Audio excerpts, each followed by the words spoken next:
Donc, nous avons réalisé notre baromètre économique sur la période de décembre 2024. On a démarré en octobre et on le fait tous les ans. L'année dernière, on a fait à la même époque.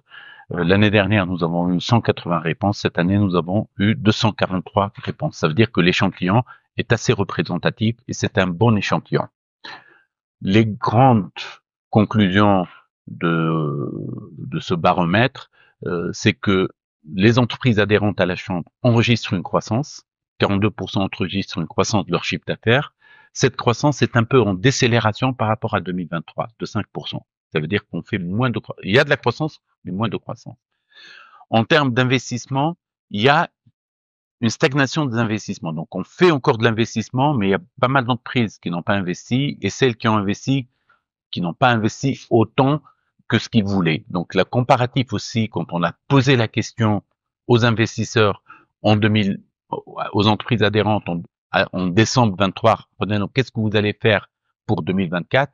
Ils étaient un peu plus optimistes. C'est pour cela que les réalisations sont inférieures aux prévisions par rapport à leur objectif. Ça veut dire qu'il y a une certaine stagnation ou essoufflement, moi je pourrais dire. Cela est valable également à l'échelle du pays, puisqu'on voit que la croissance annoncée au budget n'a pas été atteinte, budget du pays, et on voit que toute la croissance du pays est aux alentours de 1%. Donc on comprend qu'on ne crée pas assez de richesses par ces moments difficiles, où par ailleurs, dans le bassin méditerranéen, la croissance est plus importante dans d'autres pays. Donc vous comprenez un peu la difficulté.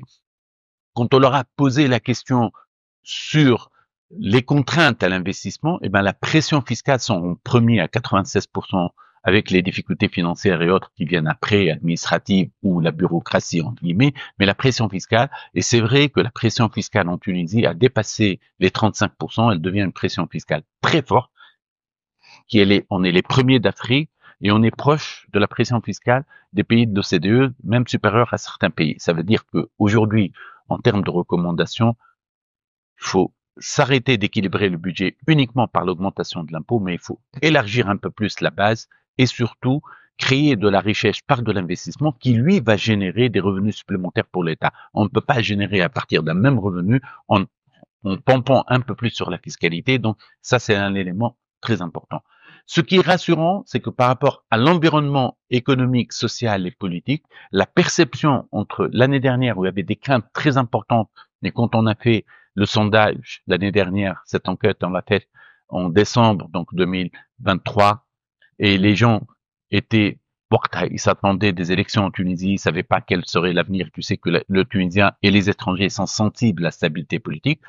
Cette année, quand on l'a faite en décembre 2024, donc les élections ont eu lieu, les gens sont plus rassurés par rapport à la stabilité politique. Les chiffres sont améliorés, mais ils restent aussi pas très glorieux puisque les intentions de croissance et de chiffre d'affaires, c'est positif, mais ils restent modérés.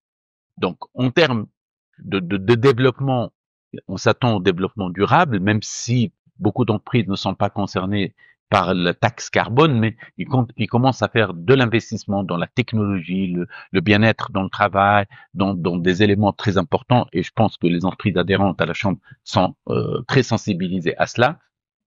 Enfin, leur attente par rapport à notre chambre, puisque nous sommes la chambre au service de nos adhérents, ils attendent à plus d'accompagnement à l'international, soit en Europe, soit essentiellement en France, soit en Afrique, parce que nous faisons la triangulation, et c'est sur ces éléments qu'on est en train de travailler.